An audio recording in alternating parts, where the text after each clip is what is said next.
네, 반갑습니다. 마르스 김동석의 리얼 주식입니다.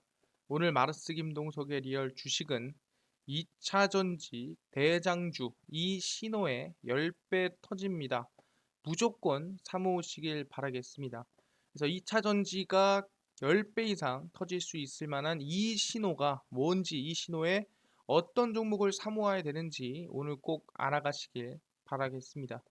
그 이전에 저희 마르스 김동석의 리얼 주식 유튜브가 여러분들의 사랑으로 빠른 성장 나오고 있습니다.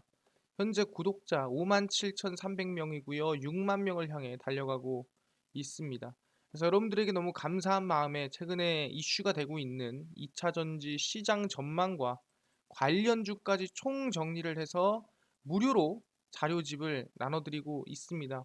혹시 그 자료집을 받고 싶다 하시는 분들은 어디서 받을 수 있냐라고 한다면 영상 꼭 시청 끝까지 시청하셔라 말씀드리고, 이 자료집은 제가 직접 만든 자료집입니다. 그러다 보니까 다른 데서 받을 수가 없는 자료집이고요. 시장 전망부터 해서 관련주까지 총 정리를 해놓은 자료집이기 때문에 무료로 모두 받아갔으면 좋겠다 말씀을 드리겠습니다.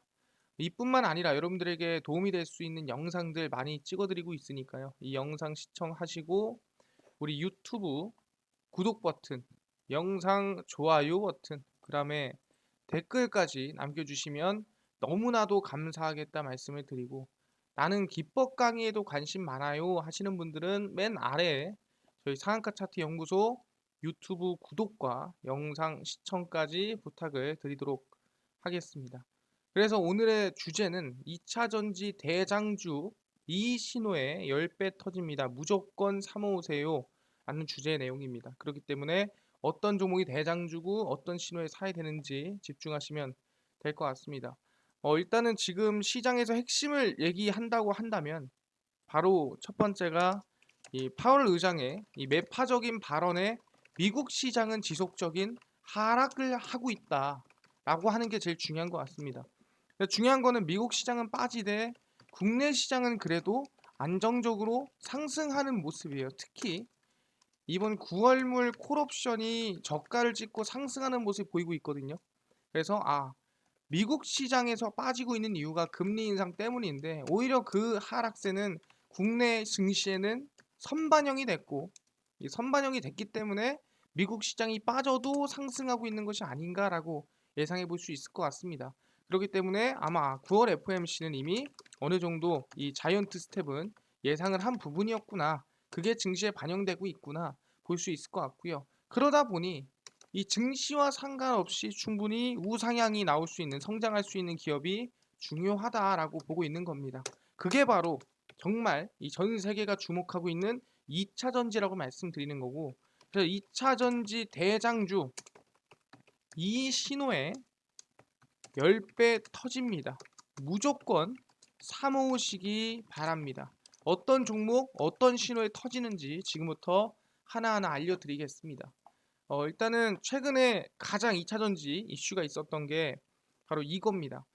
일론 머스크 테슬라 3분의 1 액면 분할 진행을 했습니다. 그래서 약 297달러가 됐다라고 볼 수 있을 것 같고요. 그래서 쭉 내려가 보시면은 미국 전기차 업체 테슬라의 한 주당 가격이 약 300달러에 가깝게 조정이 됐습니다. 이미 주주총회에서 3대1 비율로 주식 분할을 의결한 데 이어서 이 24일 날 891.29달러로 장을 마쳤고, 그래서 25일 날 한 주당 297달러로 거래가 시작이 됐습니다. 그래서 주식 투자자들은 주식 분할이 발효됨에 따라서 한 주당 추가로 두 주를 받게 되고요.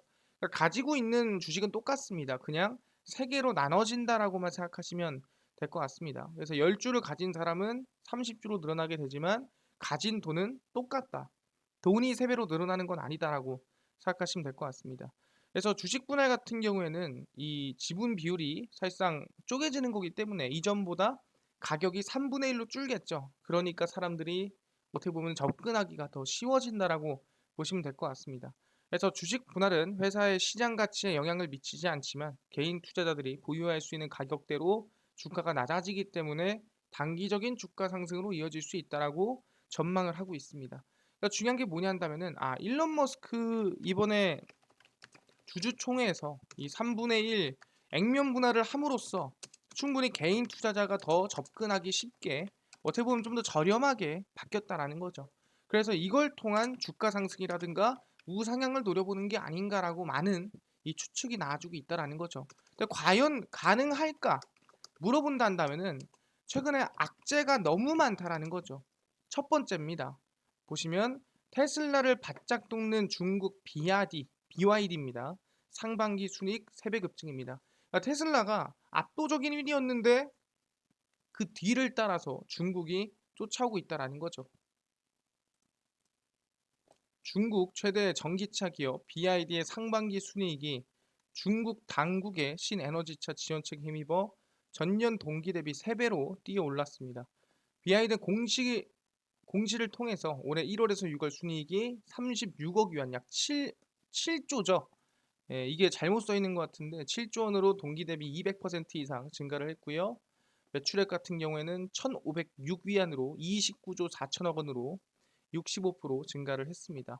판매량도 약 200%가량 증가가 됐고 전 세계 1위로 BYD가 올라가고 있다고 보시면 될 것 같습니다. 그래서 BYD는 상반기 중국 신에너지차 시장 점유율이 약 24.7%라고 밝히고 있고요. 중국 경제가 정상 궤도에서 심각하게 이탈했고 자동차 산업 발전은 심각하게 위협받고 있다. 그럼에도 신에너지 차는 정부 지원 정책 덕에 판매가 늘어나고 있다. 그래서 올해 이 7개월 달 판매량이 2020년부터 21년까지 2년의 판매량보다 더 많다라는 거죠. 그러니까 얼마나 빠르게 성장하고 있는지 확인할 수가 있다라는 겁니다. 그러다 보니까 사실상 이 BYD 같은 경우에 쭉 내려가 보면은 충분히 순수 전기차, 하이브리드 전기차, 수소 전기차 등 세 가지를 신에너지차로 정의하고 취득세 감면, 구매 보조급 지급, 충전 인프라 확충 등등 중국에서 지금 지원을 해주고 있는 상태입니다. 그러다 보니까 전기차 생산과 구매가 좀 촉진되고 있는 모습이지 않나라고 생각을 하는 거죠. 그래서 이번에 테슬라가 1위를 뺏겼다라는 거죠. 그래서 테슬라가 지금까지 압도적인 줄 알았는데 중국한테 거의 뺏기고 중국한테 거의 다 쫓아왔구나라고 우리가 확인할 수가 있다라는 거죠. 그렇네요. 저 확인해 보니까 지금 테슬라가 계속 1등인 줄 알았는데 중국이 정말 빠르게 한 200%, 300% 성장이 나오면서 지금 쫓고 있다라고 볼 수가 있다라는 거죠. 그 밑분 끝이겠습니까? 그렇지가 않다라는 거죠. 최근에 아시겠지만 장애물이 없는데 주행 중에 갑자기 테슬라가 급제동을 한다라는 거죠. 그러니까 자율주행이 완벽하지 않기 때문에 급제동을 했다라 볼 수 있을 것 같고요. 테슬라에서 미국 집단 소송에 들어갔다라고 보시면 될 것 같습니다. 그래서 미국 전기자동차 업체 테슬라가 자율주행 보조기능 장치인 오토파일럿이 오작동한 것으로 추정되는 주행 중 급제동 문제로 집단 소송에 휘말렸습니다. 캘리포니아주 샌프란시스코에 사는 호세 알바레스 톨레토 씨는 자신의 이 테슬라 모델 3가 장애물이 있지도 않은데 갑자기 멈춰졌다라며 소송을 걸었습니다. 그래서 오토파일럿과 자율주행 옵션인 FSD, 그러니까 운전 보조 장치와 비상제동 장치가 안전하지 않다. 이거는 문제가 있는데 그냥 출시한 거 아니냐라고 주장을 하고 있다라는 거죠. 그래서 주행 중 자동차의 급제동이 무섭고 위험한 악몽이라며 테슬라가 오토파일럿 관련 위험을 숨기고 부당이익을 얻었고 불공정 경제법을 위반했다라고 얘기를 하고 있는 상태입니다. 그래서 차량 수리 비용과 테슬라 차량의 가치 하락, 오토파일럿 기능에 따른 추가 비용 환불에 대한 보상 및 징벌적 손해배상을 요구를 했습니다. 그래서 지난 2월 미국 도로교통안전국에서는 오토파일럿 관련 브레이크 오작동 신고와 관련해 약 41만 6천 대에 대한 조사를 시작을 했는데요. 실제 테슬라의 FSD 소프트웨어 안전성 문제도 계속 얘기가 나와주고 있는 상태입니다. 모델 3 차량을 대상으로 약 110m 직선주로에서 진행된 테스트 결과 FSD 최신판이 평균 시속 40km의 속도에서 어린이 크기의 마네킹을 식별하지 못했다라고 얘기를 하고 있는 상태고 테슬라 같은 경우에도 이상한 소리 하지 마라라고 얘기를 하고 있는 상태입니다. 그러다 보니까 지금 테슬라가 최근 이 자율주행 관련해서 소송이라든가 여러 가지 문제에 좀 휘말리고 있는 상태다라고 확인할 수가 있다라는 거죠. 그렇네요. 두 번째는 테슬라의 자율주행 시스템에 대해서 여러 가지 소송이라든가 여러 가지 이제 이야기들에 좀 휘말리고 있는 상태다. 이런 경우에는 솔직히 말하면 테슬라의 주체가 자율주행인데 가장 좀 악재이지 않나라고 볼 수가 있다라는 거죠. 그리고 세 번째입니다. 바로 일론 머스크의 트위터와의 재판인데요. 일론 머스크 테슬라 최고 경영자 트위터 인수 철회와 관련한 소송을 연기해달라고 관할 법원에 요청을 했습니다. 최근 트위터 보안 책임자 출신 내부 고발자가 제기한 의혹을 이번 소송에 유리하게 활용하기 위한 행보라고 볼 수 있을 것 같고요. 머스크는 미국 델라웨어주 형평법 법원에 오는 10월 17일 닷새간 열릴 예정인 트위터의 재판을 11월로 늦춰달라고 요청을 했습니다. 머스크와 트위터 간 소송전은 머스크가 트위터 인수 합의 의사를 처리하면서 시작이 됐고요. 트위터의 가짜 계정 문제 등을 들어서 이 트위터는 인수할 게 못 된다라고 얘기를 했고 트위터는 합의대로 인수를 진행하라고 고소를 진행을 했습니다. 그러다 보니까 지금 머스크와 트위터는 현재 맞소송에 들어간 상태라고 볼 수 있을 것 같고요. 머스크 측은 오전 소송 내용을 수정할 필요가 있다라고 밝혔습니다. 보안 책임자 출신 내부 고발자인 피터 자트코가 이 트위터의 프라이버시와 물리적 보안 등에 대해서 치명적인 결함이 있다라고 얘기를 했다라는 거죠. 그러다 보니까 머스크가 이 내부 고발자를 통해서 좀 더 유리한 방향으로 이끌어 나가려고 하는 거죠. 근데 중요한 거는 이 내부 고발자의 이 발언 같은 경우에는 실제 머스크와 트위터 인수합병 이 문제는 전혀 다른 문제라는 거죠. 왜냐면은 이 머스크 같은 경우에는 아까 얘기한 대로 가짜 계정 문제를 들었지만 실제 보안 문제를 들진 않았다라는 거죠. 그러다 보니까 과연 영향이 있을까라고 얘기하는 건데 이걸 어떻게든 엮어보겠다고 지금 머스크가 가고 있는 거죠. 그래서 머스크는 최근 SEC에도 트위터 인수계약 철회와 관련 추가 사유가 포함된 서한을 보냈다라 볼 수 있을 것 같고요. 스팸 계정을 파악할 능력이 없고 계정 수 늘리기에 급급해 가짜 계정 관리를 못했다라고 얘기를 하고 있다라는 거죠. 그래서 트위터는 또 성명을 통해 머스크와 합의한 가격과 조건에 따라 거래를 무리짓는 데 전념하고 있다. 그래서 충분히 트위터는 계속 합의가 되길 바라고 있는 모습이라고 우리는 확인할 수 있을 것 같습니다. 사실상 이거는 머스크한테 악재죠. 왜냐면은 깔끔하게 그냥 안 했으면 되고 할 생각을 안 했으면 되는데 굳이 한다고 했다가 처리를 하려고 하니 이게 문제가 생겨서 또 소송을 계속 진행하고 있는 상황이라고 보시면 될 것 같습니다. 그래서 제일 중요한 게 뭐냐? 테슬라와 트위터의 인수 합병 관련된 소송전이라 보시면 될 것 같아요. 이게 지금 계속해서 진행이 되면서 11월까지 아마 이 미뤄지지 않을까 재판이 지금 예상이 되고 있는 상태입니다. 이걸로 끝이냐? 그렇지 않습니다. 네 번째입니다. 테슬라 정비센터 전국에 고작 9곳 전기차 보조금 확 깎이나. 그러니까 최근에 아시겠지만 이 대한민국에서 미국의 이 전기차를 생산을 안 하면 보조금이 나오지 않는다라는 얘기가 나와주고 있습니다. 인플레이션 감축법 때문이라고 우리가 볼 수 있을 것 같은데요. 그 인플레이션 감축법 때문에 이 대한민국에서 생산한 현대차라든가 기아차가 보조금 못 받으니 사실상 한국에서 생산하지 않은 그리고 한국에서 열심히 하고 있지 않은 우리가 해외 전기차를 굳이 보조금을 지원할 필요가 있을까?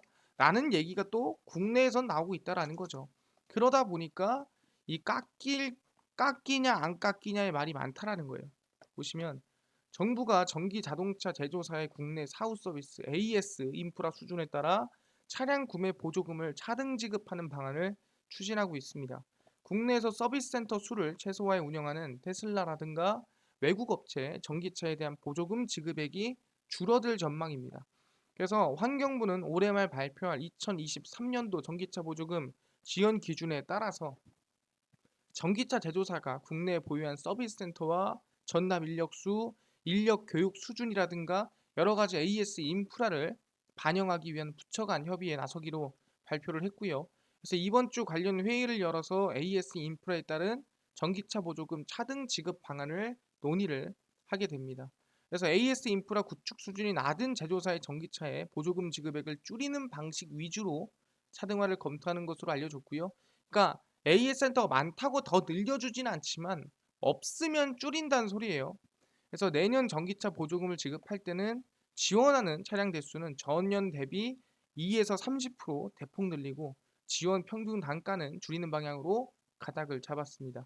그래서 인플레이션 감축법에 따라서 국내에서도 이제 우리가 굳이 지원해 줄 필요가 있겠느냐라고 얘기를 하고 있다라는 거죠. 그래서 환경부가 추진하는 AS 인프라 수준에 따른 보조금, 차등이 지원이 된다면 현실화된다면 테슬라가 직격탄을 맞을 전망이다라고 얘기하는 거죠. 왜냐하면 국내 서비스 센터가 너무나도 없고 사실 관리가 뭐 제대로 되고 있지는 않다라는 거예요.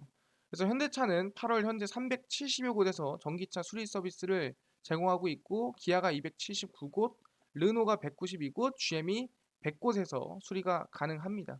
근데 테슬라는 고작 9곳이에요. 그러다 보니까 테슬라가 가장 지원을 못 받지 않을까라는 예상을 하고 있는 상태입니다. 그래서 차량 구매자가 원활하게 AS를 받을 수 있는지 보여주는 누적 전기차 보급 대수 대비 서비스 센터 개수에서 테슬라가 너무나도 열악하다라고 얘기를 하고 있는 상태입니다.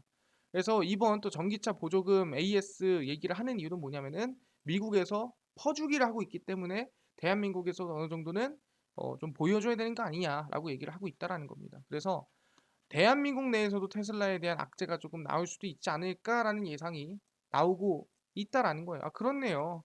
뭐다? 테슬라가 대한민국에서 이 보조금이 안 나올 수도 있다. 왜? AS 센터가 부족하고 인력이 부족하고 사실상 이 사후 관리 부족하다고 한다면 굳이 우리가 보조금을 지원해 줄 필요가 있나? 라고 얘기를 하고 있다라는 거죠. 근데 그 중에 제일 이 사후 관리가 안 되는 곳이 테슬라다라고 우리가 보고 있는 겁니다. 아, 그렇네요. 지금 보니까 악재가 너무 많다라는 거예요. 근데 제가 항상 하는 얘기 있습니다. 악재가 너무 많다라는 거는 반대로 얘기하면은 더 이상 나쁠 게 없다라는 거예요. 그러니까 지금이 오히려 저가이지 않나. 지금이 오히려 바닥이지 않나. 라고 생각을 한다라는 거죠. 왜 그러냐? 그럼 첫 번째, 한국에서 테슬라에 대한 수요가 없습니까? 이게 제일 중요한 부분이거든요. 보시면 아시겠지만 신차 출고를 못 기다려서 중고차 1년 새 40%쑥 올랐습니다. 그럽니다. 공무원 A씨 37세 지방 파견 근무를 가게 되자 자차 구매를 서두르게 됐다. 근데 신차 구매는 포기했다. 왜? 지금 구매하면 내후년에나 받을 수가 있다라는 거예요. 왜? 너무 다 밀려 있기 때문에 당장 받기가 쉽지 않다라는 거죠.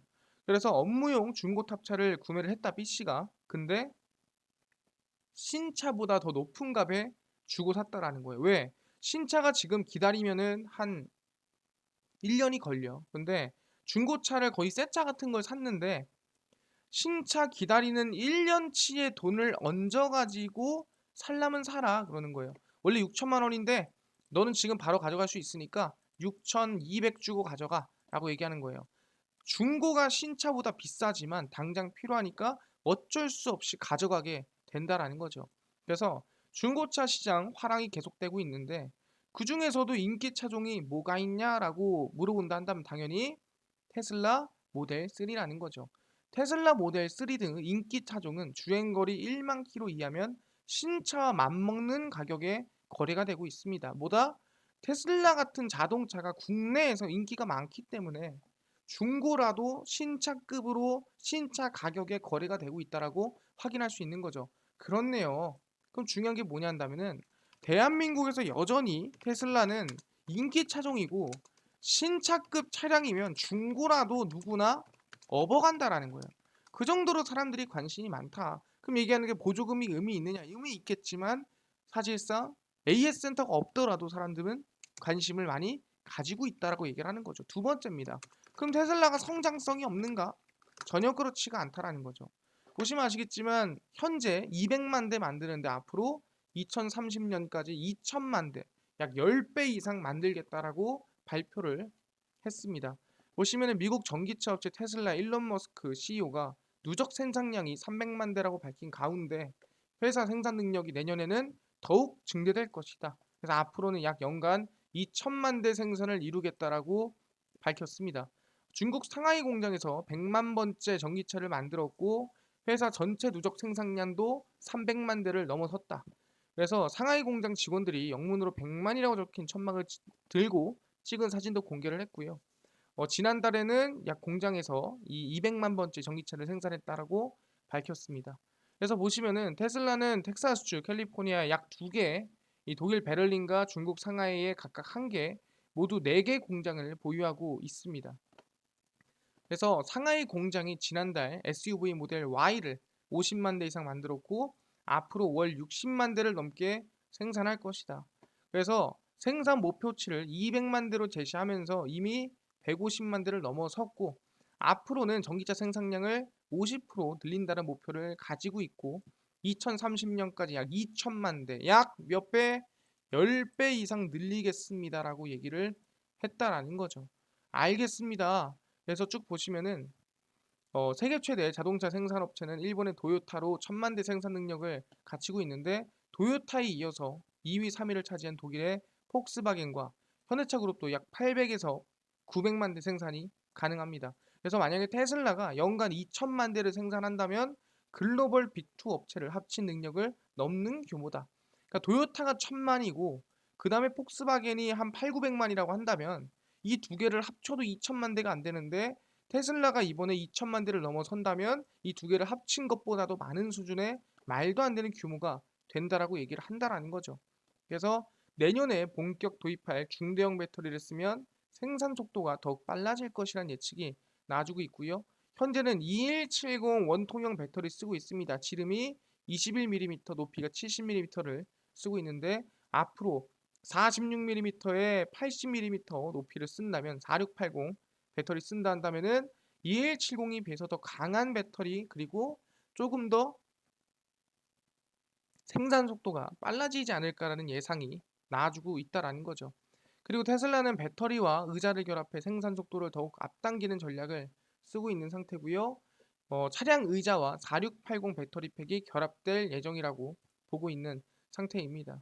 그래서 충분히 테슬라는 몇 배, 지금부터 10배 이상 생산을 하겠다라는 자신감이 나와주고 있다라는 거죠. 직접 언급을 했다라는 거예요. 그렇네요. 보다 앞으로 200만 대에서 몇만 대로 2천만 대로 생산을 늘리겠다. 몇 년 안에 약 7년에서 8년 안에 만들겠다 얘기하는 거예요. 이건 뭐다? 현대차와 도요타를 합친 수준이라고 생각하시면 될 것 같습니다. 어마무시한 수준이네. 아니 근데 아까 전에 테슬라 자율주행에 조금 문제가 있다라고 얘기하지 않았습니까? 이거는 해결 안 합니까? 해야죠. 그래서 뭐라고요? 머스크가 이번에 테슬라 완전 자율주행차 연말까지 출시 목표입니다. 이게 뭔 소리냐? 연말까지 테슬라가 지금까지 레벨 3니 레벨 4니 그랬지만 레벨 5 완전 자율주행차를 올해 말까지 공개하고 발표하겠다라고 얘기를 하고 있는 상태라는 거죠. 그래서 보시면 미국 전기차 업체 테슬라의 최고 경영자 일론 머스크가 연말까지 인간 운전자가 아예 탑승할 필요 없는 완전 자율주행이 가능한 차량을 출시하겠다라고 밝혔습니다. 그래서 완전 자율주행 차량에는 인간 운전자가 아예 탑승하지 않아도 된다라고 밝혔다라는 거죠. 그러니까 우리가 생각하는 진짜 완전 자율주행을 만들겠다라는 거예요. 테슬라 측은 현행 FSD 소프트웨어 수준에서는 차량이 정지선에서 자동으로 멈추고 주차하는 것은 물론 자동 주행 속도 유지 장치를 켠 상태에서 교통 상황 변화에 대응할 수 있다라고 주장을 하고 있습니다. 근데 중요한 거는 뭐 승인이 날지 모르겠지만 어쨌든 개발을 한다라고 얘기를 한 거죠. 그래서 자율주행 기능과 얽힌 가정 소송이라든가 완전 자율주행 출시를 늦추는 요인이 여러 가지 뭐 미국에서 승인을 안 해주는 거에 따라서 진행될 수 있다는 부분이고 이미 아까 얘기한 대로 소송에 휘말려 있는 상태입니다. 근데 중요한 거는 완전 자율주행이 아니라 가는 과정이 있기 때문에 충분히 여러 가지 문제가 있을 수 있습니다. 근데 이런 것들을 다 감안하고 이런 것들을 해결하고 더 성장시켜서 충분히 연말에 이 자율주행차를 만든다고 한다면 당연히 기대감이 더 커진다라는 거죠. 알겠습니다. 이게 완전히 만든 상태에서 완전 자율주행입니다. 하고 나서 사고가 났다. 그럼 이거는 문제가 있죠. 근데 아시겠지만 지금 완전 자율주행이 아니라는 거예요. 그 과정에서 사고가 났다면 아시겠지만 시정하면 되는 거고 문제는 해결하면 되는 부분입니다. 그러다 보니까 충분히 연말까지 오히려 기대감이 생긴다라고 우리는 볼 수가 있다라는 거죠. 그것뿐만이 아닙니다. 실제 이번에 테슬라의 이 기가팩토리에 방문해본 도이치뱅크의 애널리스트가 주가는 더욱 낙관적이다. 더 긍정적이다라고 얘기를 했다라는 거죠. 테슬라의 이 베를린 기가팩토리를 일주일간 둘러본 도이치뱅크의 애널리스트가 테슬라 주식을 더 좋게 밝혔습니다. 우리는 지난주 베를린에서 투자자들을 초청해 테슬라의 새로운 기가팩토리 가이드 투어, 아우토반에서 모델 Y 퍼포먼스의 고속 시승, IR의 마틴 비에차 헤드와의 만남을 가졌습니다. 유럽에서 테슬라의 새로운 현지화 차량 생산이 판도를 바꿔 테슬라를 이 지역에서 훨씬 더 강력한 경쟁자로 만드는 동시에 회사의 총이익률을 높일 수 있다는 느낌을 받았습니다. 공장은 이미 연간 50만 대의 모델 Y를 생산할 수 있는 능력을 갖추고 있지만 현재는 2교대 근무만 하고 있는 상태다. 그래서 2023년 중에는 4교대로 확대하고 완전 생산을 계약하고 있다라고 얘기를 하고 있는 상태입니다. 그래서 목표치를 약 375달러로 제시를 했고요. 의견을 매수로 평가를 했습니다. 사실상 최근에 가격이 아까 얘기했지만 280달러, 70달러 근처였는데 375달러라고 한다면은 뭐 50%까지는 아니어도 3, 40% 이상은 상승을 보고 있는 상태라고 얘기를 할 수가 있다라는 거죠.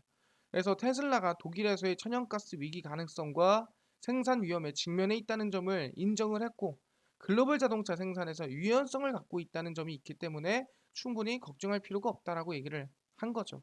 이미 수요가 여전히 견조하고 공급 능력을 초과했다. 이건 좋은 거예요. 왜냐하면 그만큼 인기가 많은 거니까. 그래서 우리가 보기에 테슬라는 인플레 감축법으로 견조한 혜택을 볼 것이며 왜냐하면 미국에서 생산한 자동차에 보조금을 지원해주기 때문에 테슬라는 걱정할 필요가 없죠. 세 가지 보조금 지원에 해당할 가능성이 매우 높다라고 얘기를 하고 있는 상태입니다. 그래서 2023년 테슬라의 중추적인 해가 될 것이며 자동차 부문에서 가장 매력적인 스토리를 가진 것이다라고 얘기를 해놓은 상태입니다. 그러다 보니까 아 그렇구나 테슬라는 충분히 성장성이 높은 기업이다라고 이미 분석이 끝났다라는 거죠. 알겠습니다. 그럼 여기서 결론은 뭐냐? 테슬라는 앞으로 더 높은 성장성이 나오는데 최소 40% 이상은 해볼만 하다라고 이미 도이치뱅크의 애널리스트가 이미 결정을 내렸다라는 거죠. 그렇구나. 테슬라가 악재가 많지만 악재가 많다라는 거는 결국에는 최저점이란 소리고 최저점이란 소리는 뭐다? 앞으로 호재가 계속 나올 수 있다고 한다면은 지금까지 얘기한 완전 자율주행이라든가 충분히 2천만 대 이상의 이 기가팩토리 생산량 증대라든가 그리고 방금 전에 얘기한 대로 이 매출이라든가 수요 증대가 계속 이어진다고 한다면 오히려 더 올라갈 수 있는 기회라고 우리가 볼 수가 있다라는 거죠. 그렇기 때문에 저희는 어느 부분이냐라고 한다면 테슬라가 집중하세요. 지금 가격대가 272.65달러거든요. 근데 여기서 이 끝났던 바로 이 시가가 302달러거든요. 정확히 얘기하면 액면 분할을 하고 302달러로 시작을 했습니다. 이 302달러를 돌파하는 시점이 바로 테슬라가 다시 상승하는 시점이다라고 보시면 될 것 같습니다. 지금은 악재들 때문에 밀리고 있지만 오히려 저가 기회다라고 생각을 하고요. 진짜 대세 랠리가 나오는 순간은 302달러가 돌파되는 시점이다. 이 신호라고 볼 수 있을 것 같고 우리가 봐야 되는 2차전지 관련주들은 정리를 해드리겠습니다. 바로 아시겠지만 이녹스 관심을 가지셔야 되고요. MK전자 다 바닥에서 추세 전환되고 있는 기업들입니다. 그리고 엔캠 그리고 센트랄 모텍 얘는 테슬라 관련주죠. 명신산업입니다. 테슬라 관련주죠. 그래서 보시면은 이녹스 바닥에서 추세 전환하고 있는 모습이고요. MK전자 바닥에서 추세 전환되고 있는 상태입니다. 엔캠 바닥에서 추세 전환, 센트랄 모텍 눌림목 나오고 이제 한번 뛸 수 있을 만한 구간 와 있고요. 명신산업도 추세 전환 되고 있는 모습 확인할 수가 있습니다. 그렇기 때문에 우리가 이런 2차전지 관련 종목들 당연히 관심 가지고 있어야 되고요. 아까 얘기했습니다. 오케이 테슬라가 악재가 많지만 그렇기에 지금이 저가 부근이라고 볼 수 있는 거고 저가 부근이라고 한다면 기회가 충분히 있고 앞으로 올해 말까지 완전 자율주행 생산 몇 배, 생산량 10배 늘린다라 발표를 했고요. 거의 플러스로 수요는 견조하다. 그렇기 때문에 오히려 관련주가 중요하고 302달러 돌파를 테슬라 지켜보자 말씀을 드리겠습니다. 알겠습니다. 이런 이 테슬라 관련주나 이슈들도 중요한데요. 아까 전에 얘기했던 2차 전지 시장 전망과 관련주 총정리 자료집을 무료로 나눠주신다고 하셨는데 어디서 받을 수 있나요? 또는 나는 당일 급등이 예상되는 단타 종목을 매일 무료로 좀 나눠주시고 장 시작 전에 급등이 예상되는 뉴스라든가 시황을 무료로 좀 정리해 주시고 테마주라든가 매매법 강의를 무료로 좀 정리해 주세요 하시는 분들이 있어서 김동석 대표가 100% 무료로 나눠드리고 있습니다. 바로 김동석의 리얼 주식 연구소라는 100% 무료 어플이고요. 이 어플은 각 스마트폰 안에 내가 아이폰을 씁니다 그러면 앱스토어에서 무료로 설치 가능하고 갤럭시를 쓴다 그러면 구글 플레이나 플레이 스토어에서 무료로 설치 가능합니다. 앱스토어, 구글 플레이, 플레이 스토어에 접속을 하신 다음에 각 스마트폰 내에서 뭐라 검색하냐 접속을 하시고 나서 김동석의 리얼 주식 연구소라고 검색을 하시고요. 그럼 이렇게 김동석의 리얼 주식 연구소 어플이 화면에 뜨게 됩니다. 100% 무료로 설치 가능하니까요. 꼭꼭꼭 무료로 설치를 하셔라 말씀을 드리고 100% 무료로 설치를 하시고 나면은 이렇게 김동석의 리얼 주식 연구소 어플이 화면에 뜨게 됩니다. 100% 무료 어플이고요. 당일 리얼 추천주가 당일 급등이 예상되는 종목을 무료로 알려드리고 급비 분석이 장 시작 전 시황입니다. 시황을 정리드리고 급비 자료가 테마주라든가 매매법이라든가 무료로 나눠드리고 있습니다. 나는 아까 전에 2차 전지 자료지 받고 싶은데 어디서 받을 수 있나요? 라고 물어보신 분들이 있는데 당일 리얼 추천주 누르시고요. 당일 리얼 추천주 들어가시면 5만 명 달성 자료 공개해서 올려놨습니다. 이거 누르고 들어가시면 저희가 전기차 총정리 자료집 100% 무료로 다운로드 받을 수 있으니까 꼭꼭꼭 다운로드 받으셔라 말씀을 드리고요. 이뿐만 아니라 보시면은 9월 1일, 8월 31일, 30일, 29일, 26일 추천주를 매일 올려드리고 있으니까 9월 1일 추천주도 꼭 무료로 확인했으면 좋겠다 말씀드리고 장 시작 전 시황을 급비 분석에서 올려드리고 있습니다. 들어가 보시면 해외 증시부터 국내 이슈까지 무료로 정리를 해드리니까 꼭꼭꼭 확인해 놓으시면 좋겠다 말씀을 드리고요. 이뿐만 아니라 극비 자료에서는 당일 이슈가 있었던 내용들 또는 기술적 분석 강의 다 무료로 알려드립니다. 월봉 종목 발굴법 무슨 이슈가 있는지 다 정리를 해드리니까 이런 매매법이라든가 최근에 이슈가 있었던 테마주들 궁금하다 그럼 다 무료로 알아가시면 좋을 것 같습니다. 그래서 김동석의 리얼 주식 연구소고요. 100% 무료 어플입니다. 그러니까 종목 시황 테마주 강의 다 무료로 알아가시고요. 이뿐만 아니라 저희 마르스 김동석의 리얼 주식 유튜브 여러분들의 사랑으로 커가고 있으니까 우리 구독자 6만 명을 향해 달려가고 있습니다. 딴 거 안 바라고요. 유튜브 구독, 영상 좋아요, 그 다음에 댓글까지 남겨주시면 너무나도 감사하겠다 말씀드리면서 오늘 영상 여기서 마치고 다음번에 더 좋은 영상으로 찾아뵙도록 하겠습니다. 감사합니다.